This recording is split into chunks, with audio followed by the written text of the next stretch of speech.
Golos Tireless Pilgrim versus K'rrik, son of Yawgmoth, Karametra, god of harvests, and Gargos, vicious watcher. M7 has just let us know that they are a fan of the channel, and they are starting things off. We're going to keep this hand.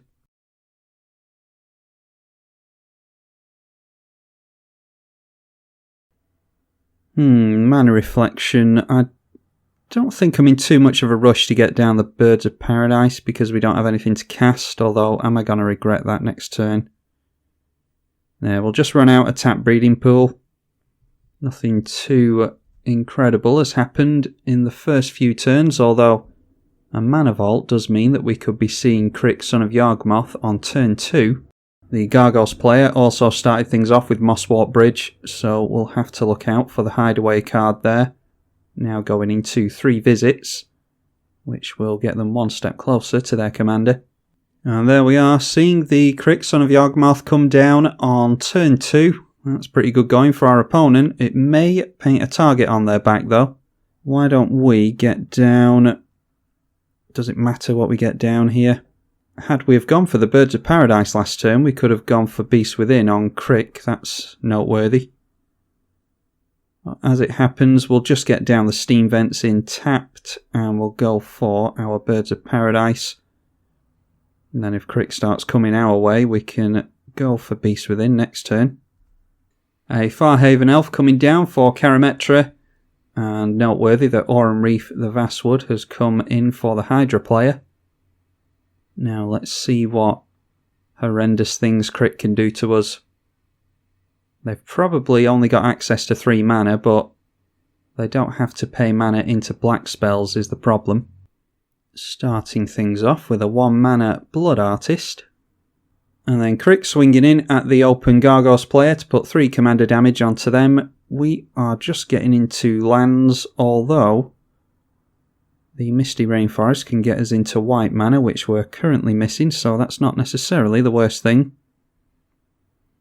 I think we'll just go in for a tapped Stomping Ground. The least amount of damage we can take from lands, the better. And then we'll just hold up Beast Within, I think. Goreclaw coming down for the Gargos player. That will make their commander cost less, but it won't necessarily make Hydra spells cost 2 less, because they tend to be X spells. Although there are some Hydras that you can cast that don't have X in the cost. And then the second commander of the game, Karametra. Well, that's going to be a difficult one to get rid of, especially if it remains an enchantment. A Fatal Push going on to the birds. So we're going to respond in kind with a Beast Within. If they get into a swamp next turn, then, oh actually, they'll still have to pay commander tax, won't they? So that doesn't necessarily help them. We'll see if our opponent wants to swing that beast in at us as punishment. Although they started it. They point the Blood Artist at us, as you would expect. They do get into their 4th land and go in for Bontu's Monument. So they've got a couple of sources of life gain here. And then swinging in at us with the beast, as we thought they would. Argument to be made for leaving that back, actually, because there is a Goreclaw in play. Let's go in for a... yeah, we'll just get another Shock Land into play. Go for the Godless Shrine here.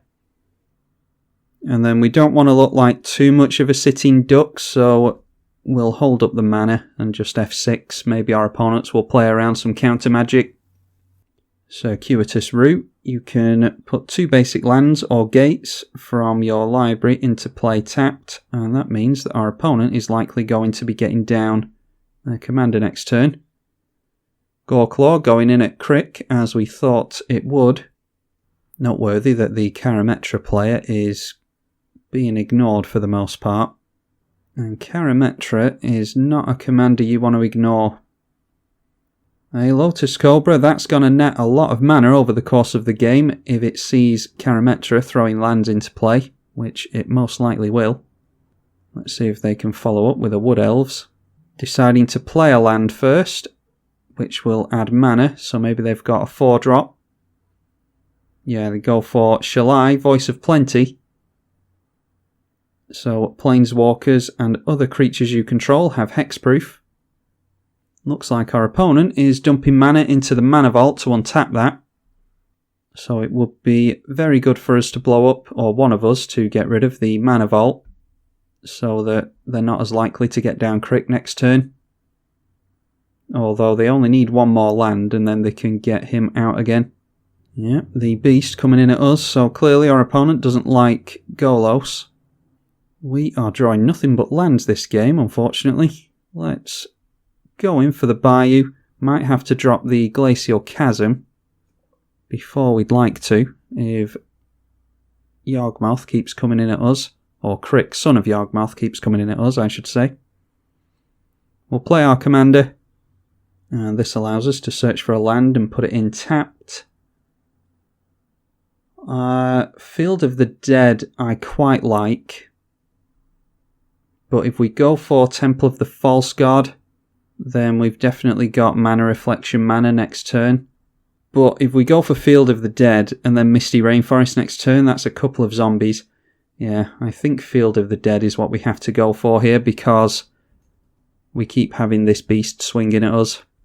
And if K'rrik is going to keep targeting us, then we need as many blockers in play as possible, really. A Caged Sun for Gargos, so both the green players are doing a very nice job of ramping.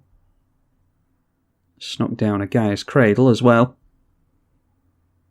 Likely that we'll be seeing Gargos followed by a bunch of Hydras next turn. Let's see if Gargos sits back or not here. I don't think they necessarily need to hold their Gore Claw back, because worst case scenario, the beast swings in at them and they'll take a hit for 3. And I suppose we could swing in at them with Golos, but that's only 6 damage. Okay, they're coming in at us as well. So that is 6 damage. We could recast our Golos next turn, maybe. Yeah, the problem is we're taking too many hits already. Do we want to go for Mana Reflection? It doesn't seem as though our opponents are running too much removal. Let's just take the hit here. I wouldn't necessarily mind losing Golos, but we want to play Mana Reflection next turn, I think. And again, 0 pressure going on to the Karametra player, so let's see if they can punish all of us for that. Aladomri's Call searches for a creature. And then Avacyn, Angel of Hope. One of us better hope that we've got exile effects in the deck. The Shalai going in at Gargos. Lotus Cobra going in at K'rrik. Karametra going in at us. And the Farhaven Elf going in at the K'rrik player. And it's noteworthy that K'rrik has seen that Karametra has become a threat all of a sudden. So that's obviously taken them by surprise. We will block with Golos here, I think.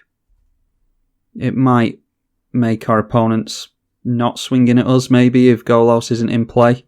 Because clearly they're worried about him, as they probably should be. But we don't really have a whole lot going on here, to be honest. Tech Edge has come down for K'rrik, so that's probably aimed at Field of the Dead. I could go on Gaia's Cradle, but that's only tapping for 1 mana currently. I think us getting a few blockers into play isn't the worst thing we could do, but we'll have to find out what our opponent aims for here.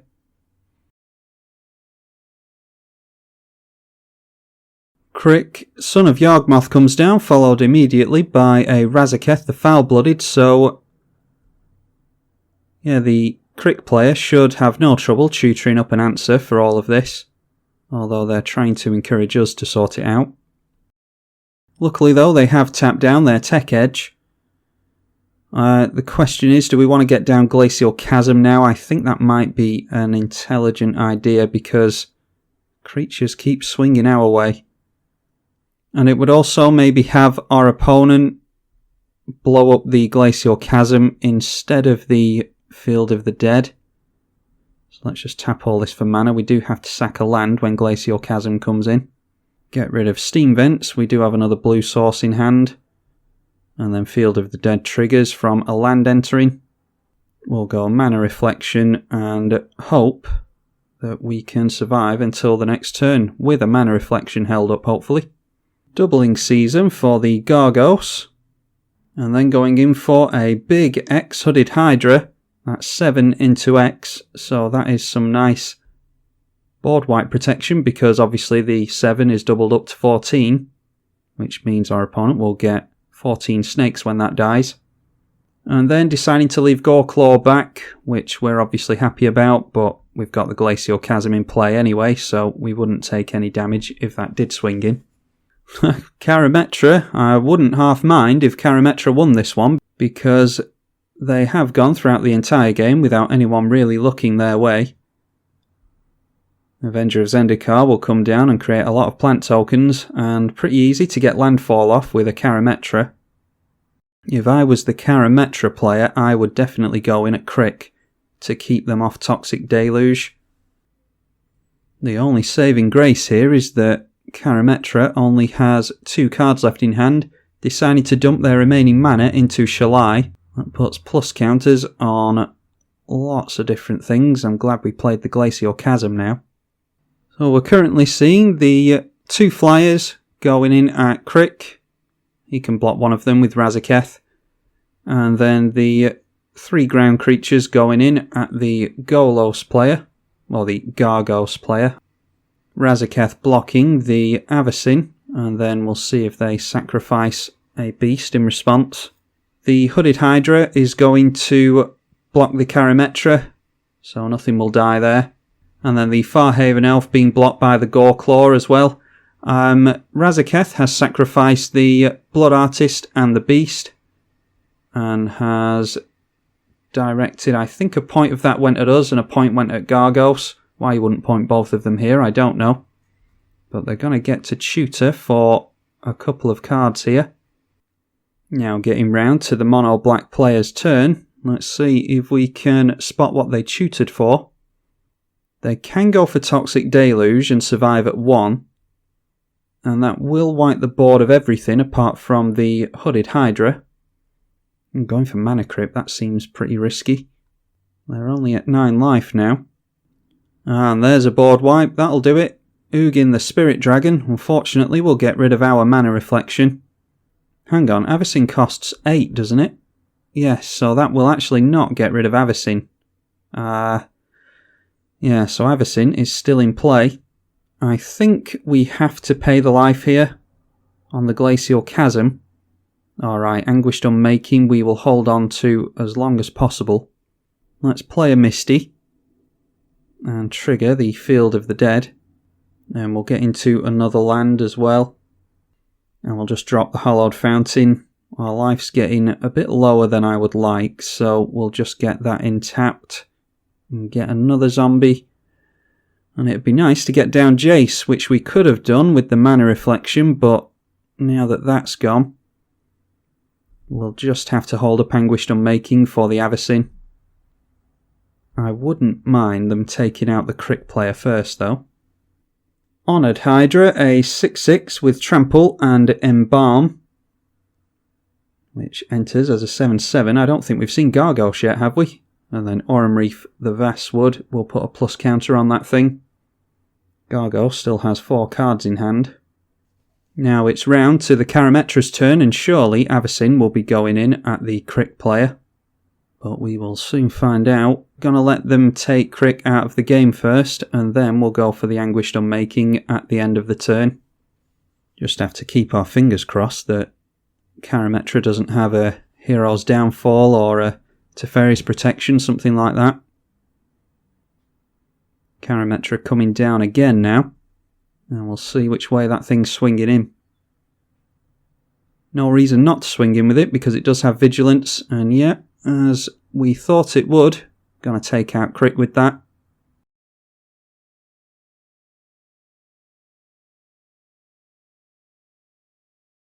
Having a little bit of fun with my opponent there.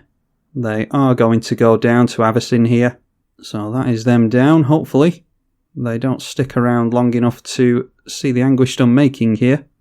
And again, hopefully, we don't see some hexproof from our opponent. Yep, that gets rid of Avacyn. That's a really good one to get rid of.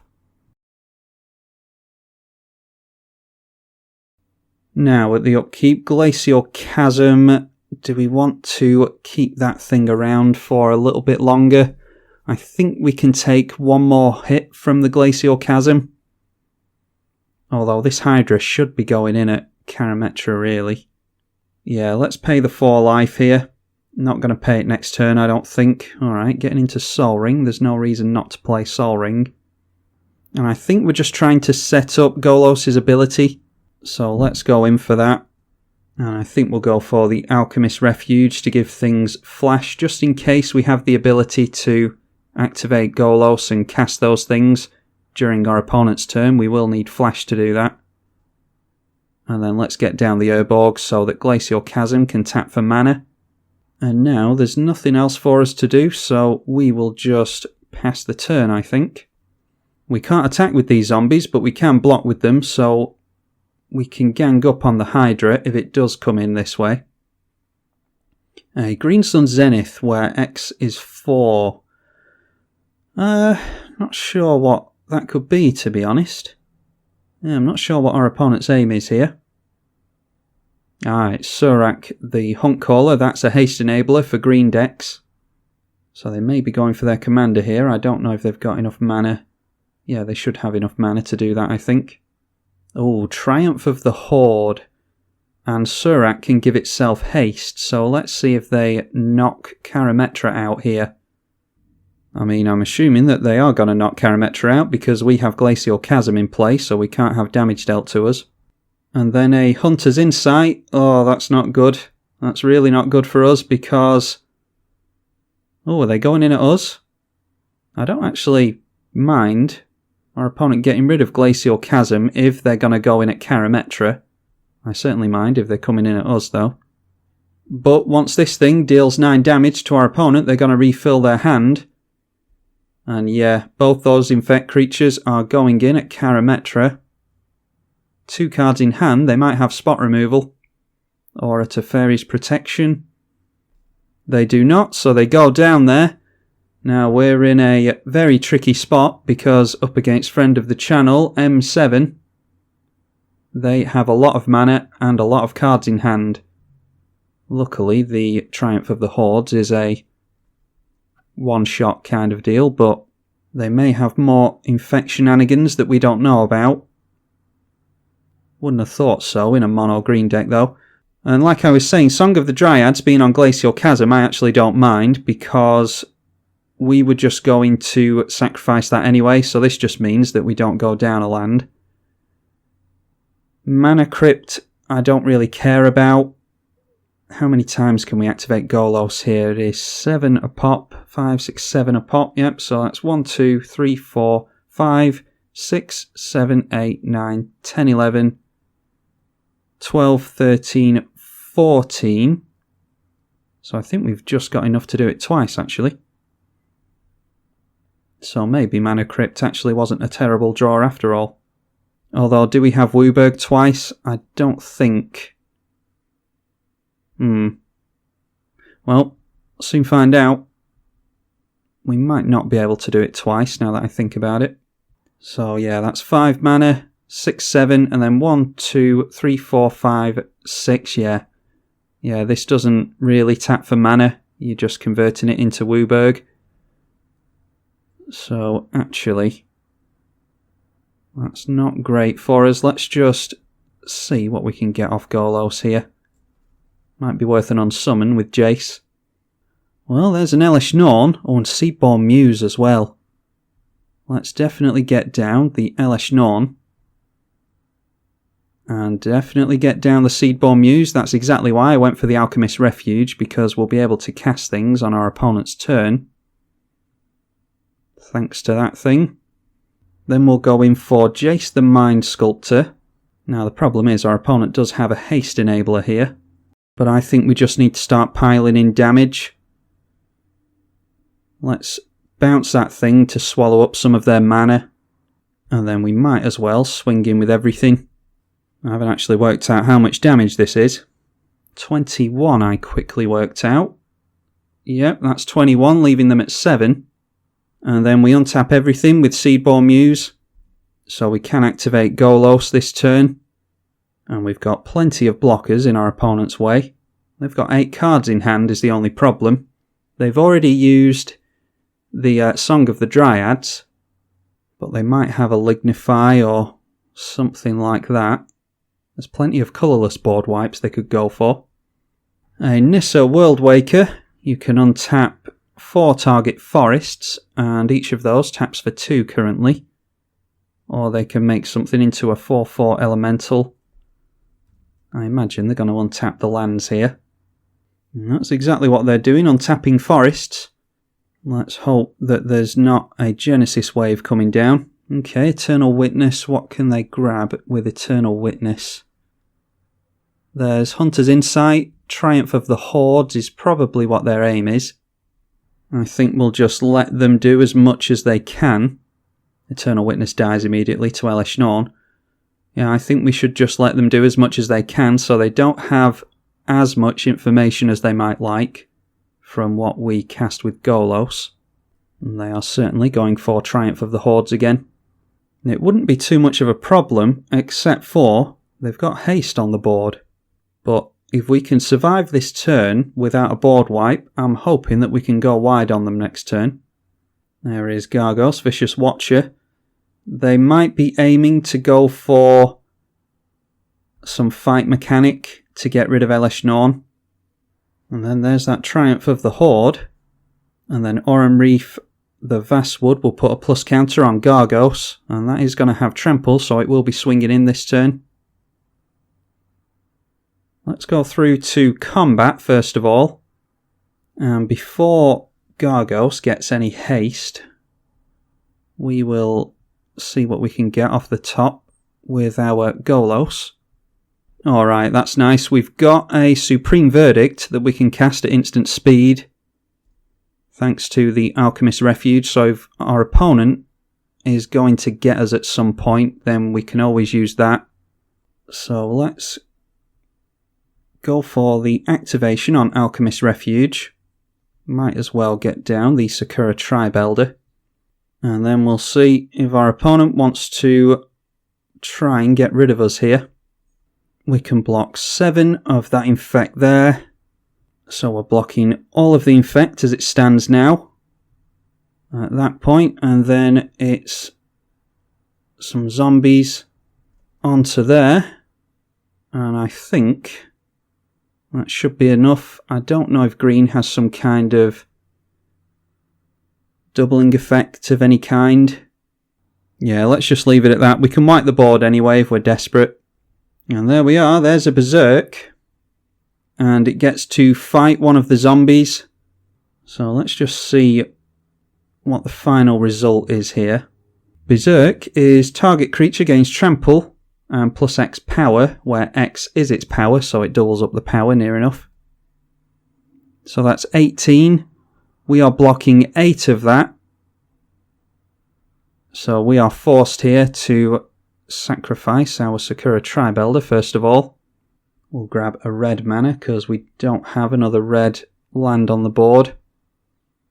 That does trigger Field of the Dead. Before that, we will go for Supreme Verdict. And hopefully our opponent doesn't have Hero's Downfall. Not Hero's Downfall, Heroic Intervention. They do not, so we managed to wipe the field there. That's really good. Then Field of the Dead will resolve and we'll get a zombie token. Then I think it's Zendikar Resurgence on top with Enlightened Tutor to double our mana and get Golos into play again. A Sky Shroud claim from our opponent we're not worried about, so we'll just go for the Enlightened Tutor now. Let's just have a look first before we make a final decision. Yeah, I think the card draw on Zendikar Resurgent would be nice. We lose the Crypt Flip, so we take some damage there. Let's just get this Zendikar Resurgent straight into play. That will double up our mana nicely and get us into card draw as well. And speaking of card draw, we will go for a Brainstorm. Alright, Woodfall Primus, that's good. We'll put the 2 lands on top. And we'll cast the Woodfall Primus, draw a card. We know what we're drawing into. Going to go after the Caged Sun here. Then we'll play the Savannah. I don't know if we can get into our Golos again or not. Yeah, we can just about, so let's do that as well. That will draw us another card, clearing the land off the top, so we've got 3 fresh cards on top. Although we're going to shuffle up anyway with Golos. We'll play a Strip Mine to get rid of something that we might be fearful of. Maybe the Mosswort Bridge. Although they might have activated that already because they've had a lot of power on board. Might just have to go for Gaia's Cradle. And then it's a zombie in at our opponent. And they need to do something about us this turn. Which isn't beyond the realms. They've got a lot of mana. But we can certainly take damage now because our opponent still has that Song of the Dryads in play on our Glacial Chasm. But we've gotten rid of their haste now at least. They get down a Temple of the False God. Garruk, Primal Hunter coming down, and I mean the only useful thing to them there is the plus ability. They have animated a tapped forest with the Nissa. I'm sure that might have been a mistake. Surely they wanted to use that on an untapped forest. Although maybe now that they've animated the forest they can go for the card draw instead. Going in for that Hydra again. And that's exactly what they did with the Garruk. Went for the minus to draw 6 cards, so they're back up to 8 again now. A very capable mono green deck that our opponents built. And there's an Arbor Elf, so just getting in for as many creatures as possible so that they can block us as best they can. Okay, that does have protection from blue, so we can't bounce that with Jace. Let's say Tails here. We won the flip, luckily. Okay, a Brainstorm should set us up nicely for Golos, which is good because we're not really going to want to use Jace's Brainstorm here, I don't think. Wow, and there is nothing on top there, so let's dump the 2 lands on top. And we'll shuffle those away with Marsh Flats.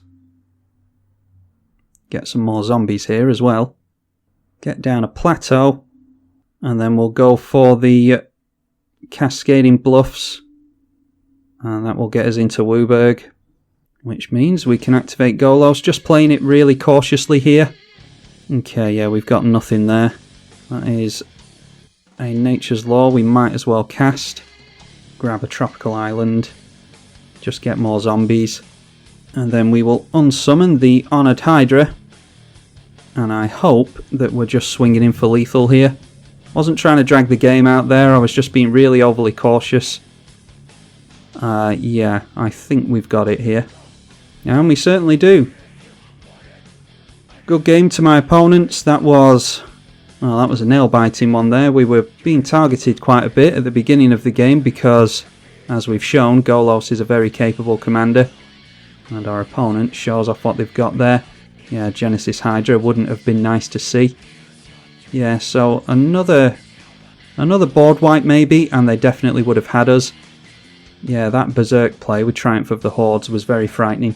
Luckily, we got into Supreme Verdict because it just so happens that I actually didn't block with enough creatures. Had we have blocked with everything, they wouldn't have got through with the Berserk damage anyway, but didn't want to lose Elesh Norn and Seedborn Muse if we could help it. Anyway, that was a very good game, very good Gargos deck by my opponent, who, like I said before, is a friend of the channel. Must be sure to upload your deck list and share a link with all of us if you'd like to, because I know that there'll be people in the comments section wanting to know what your deck looks like, because we've all seen how good it is in this game. Hopefully you all enjoyed it. I'm tribalkai on the EDH channel. Thank you for watching.